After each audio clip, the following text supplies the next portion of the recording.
Welcome to The Explainer. I am absolutely thrilled to have you here with us today. Honestly, I want you to consider this your championship final. You've got exactly 90 minutes in that exam hall to achieve total glory. And today, we are laying out your ultimate game plan for that victory. Whether you're tackling IGCSE Computer Science Code 0417, 0478, 2210, AS and A-Level 9618, or our main battlefield today, Information Technology 9626, the core strategy remains exactly the same. So let's just dive right into it, shall we? We are taking a massive, deep dive into Cambridge Syllabus 9626, specifically Topic 1.5. We're talking all about online processing, electronic funds transfer, automatic stock control, and electronic data interchange, or EDI. Now, picture the scenario. The exam timer is ticking down. The tension is building. We've got a real Cambridge past paper question right in front of us. On one hand, we've got our first student, Alex. Now, Alex is cramming his paper with literally every raw fact he knows about electronic funds transfer, but there is absolutely zero analysis. None. On the other hand, we have Sam. Sam is rushing against the clock and completely misses the command word requirements for the automatic stock control question.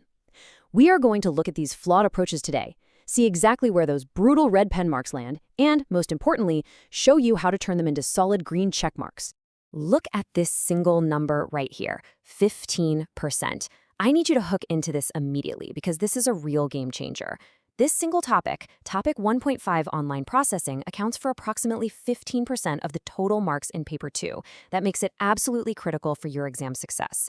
I mean, think about it. When Alex just listed out textbook definitions of EFT without applying it to the actual scenario, he threw away massive points out of that 15%. And when Sam rushed and just described an automatic stock control system instead of actually evaluating it, poof, those marks vanished. You simply cannot afford to lose 15% of your grade on easily avoidable mistakes. The examiners are practically begging you to show them that you understand how these systems work in the real world, not just in theory. And I'm going to show you exactly what they're looking for so you never leave those marks on the table again. All right, so here is our highly structured masterclass playbook for today. We'll start with the core theoretical foundations, then move into the systematic processing sequence, follow that up with the critical evaluation framework, and wrap up with the top 3 examiner warnings.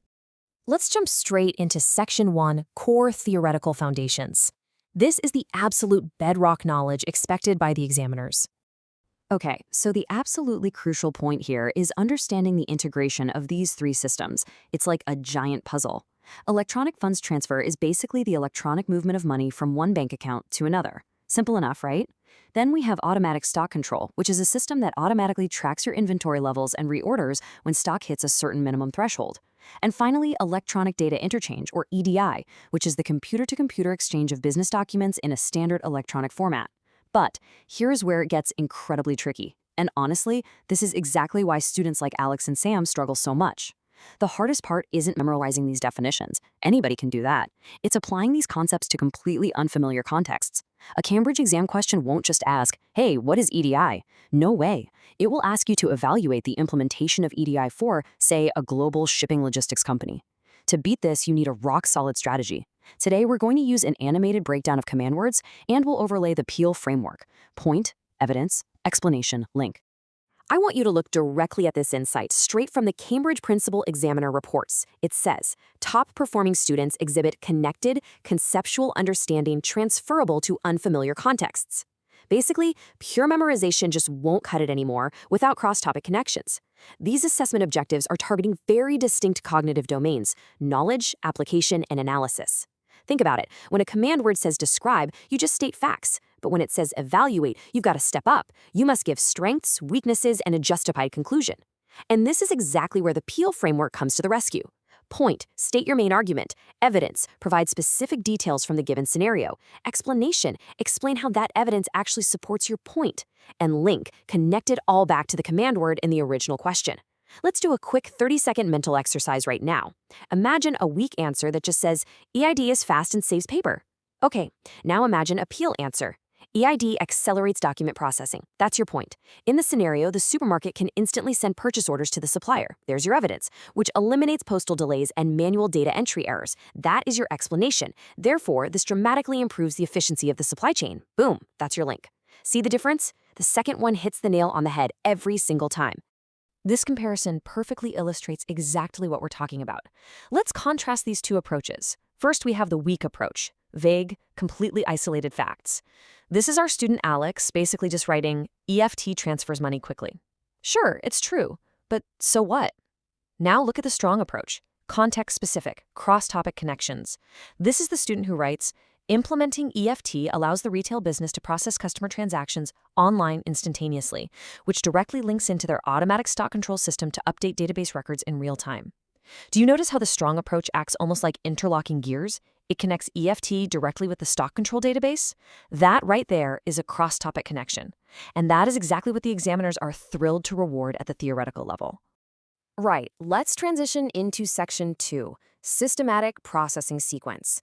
We are shifting from pure theory to the exact procedural framework you need.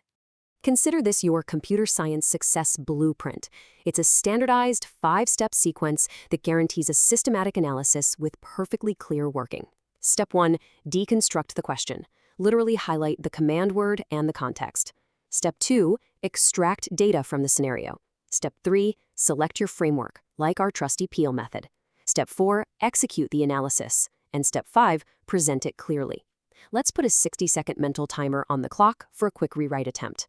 Remember Sam's rushed answer about stock control? Sam originally wrote, the system scans barcodes and orders more stuff. Yeah, red pen marks everywhere for that one. Let's rewrite it live using our blueprint.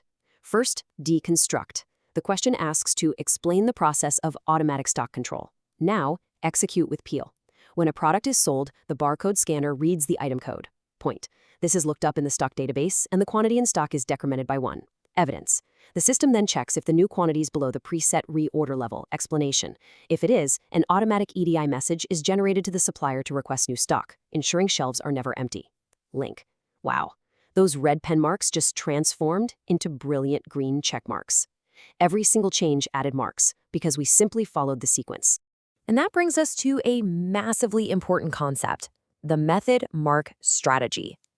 Listen carefully. Process saves grades. I really need to anchor this entire methodology for you. In Topic 1.5 online processing questions, especially those requiring you to trace a transaction or evaluate a complex system setup, showing your working can literally save your grade, even if your final conclusion or output answer is slightly off. The examiners award marks for the process. So if you logically deconstruct how an EFT transaction flows, from the point-of-sale terminal to the merchant bank, all the way to the customer's bank, write those steps out clearly. Don't skip them. That is exactly how you secure your grade when the pressure is on. Now let's dive into Section 3, Critical Evaluation Framework. We are tackling the higher-order assessment objectives here. We really need to break down the cognitive domains expected by Cambridge. Notice how we have to move from simple description all the way up to comparing approaches and finally making justified recommendations. Let's do a little mental challenge. Let's call it Challenge 1, the data scan. I want you to imagine a complex data table right now. It's showing the implementation costs, processing speeds, and error rates of an old-school manual stock system versus a brand-new automatic stock control system using EDI. You've got a 60-second countdown timer ticking in your head. Extract the core trend. Now, if you are stuck at the descriptive level, you just say the automatic system is faster. Okay. That's a low-level mark. If you step up to the analytical level, you'd say, the automatic system reduces error rates by 80% because it removes manual data entry. Much better. But if you want those absolute top marks, you have to hit the evaluative level. While the initial setup cost for the EDI integrated stock system is high, the long-term reduction in error rates and the speed of processing will lead to a much faster return on investment for this specific large-scale retailer. See the difference? That is music to an examiner's ears. So this is the deconstruct, solve, evaluate problem-solving loop. It perfectly maps out how to methodically evaluate your alternatives during the exam. Let's jump into Challenge 2, find the flaw. I'm going to give you a terribly flawed sample paragraph. Listen to this. The business should use EFT because it is good. It is much better than paying with cash. The system uses the internet. Ouch. Which sentence is losing marks there? Literally all of them. They completely lack specific IT terminology and context. Let's apply our steps. Identify the given info, break it into logical steps. Now, for Challenge 3, speed writing. You have 30 seconds to write a perfect paragraph. Instead of just saying EFT is good, you systematically solve it. You say, the business should implement EFT because it encrypts sensitive financial data during transmission. This ensures that when the customer's funds are verified by their issuing bank, the risk of interception is minimized compared to handling physical cash. It's a totally different ballgame, right? You are checking for reasonableness and making incredibly justified claims based on actual technical realities. We are now shifting into our fourth and final section, the top 3 examiner warnings. These are the critical red flags straight from the grading room. Let's take through these 3 critical mistakes so you never make them. Number 1, answers on topic 1.5 are often just way too vague. Examiners want specific, juicy details. Please don't just say, it's automated. Say, the POS system reads the RFID tag and automatically queries the central database. Number 2, forgetting to check format and presentation. This happens all the time. If the question asks for a report format, you better give them headings and proper structure. And number 3, answers are not specific to the context given. If the scenario is about a small local bakery, do not give an answer that sounds like it's for a multinational car manufacturer. Keep it relevant. Here is a little memory hack acronym for you so you never lose these easily avoidable marks. VFS. Vague, format, specificity. Always, always check your VFS. To guarantee top marks and wrap this all together, remember the 3 golden rules. First, command word decoding. Know exactly what is being asked. Second, PL framework application. Structure that argument flawlessly. And third, a time management matrix. Allocate your 90 minutes smartly based on the mark weightings. Remember that 15% we talked about at the very beginning? Treat it with respect. So, bringing it all home, the ultimate question for you is this. How will you adapt your revision strategy today to capture those absolutely vital method marks in your next past paper? Are you going to be like Alex and Sam from the beginning, dropping easy marks to vague answers and completely missing command words? Or are you going to step up, use the Peel framework, secure your method marks, and provide those beautiful context-specific evaluations? I know which one I choose. Thank you so much for exploring this with me today. Keep up the amazing work, and I will see you in the next explainer.